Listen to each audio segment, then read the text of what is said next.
Yale University, your alma mater, regarding the anti-Semitic demonstrations there? And then secondly, I want to ask you about restoration. What can the state government do that the federal government isn't doing, namely the U.S. Corps of Engineers, where they're faltering? What could you guys do more outside of what you're doing?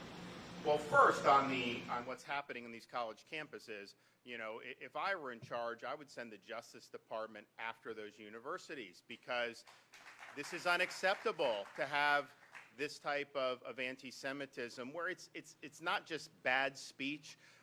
They're really targeting Jewish students. It's a hostile environment and violates the civil rights of those students. And these universities, they just aren't willing to do what needs to be done to ensure. I can tell you this, in Florida, at our state universities, there's a code of conduct.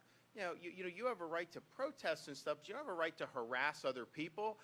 You don't have a right to put a target on someone's back based on their religion or ethnicity. And if you're doing those things, you're going to be shown the door. I think these students, if they're foreign students on visas, their visas should be canceled and they should be sent home. That should just happen.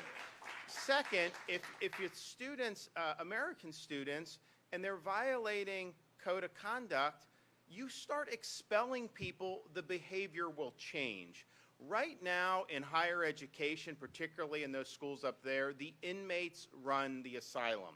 And so the students do this stuff knowing there's not going to be any repercussions. The minute there's repercussions, you will start to see a change in behavior. And so I think what's going on up there is disgraceful, but I think Biden has been very weak in basically allowing that to happen without getting the Department of Education and the Department of Justice involved, which I would have done. Now, on the Everglades,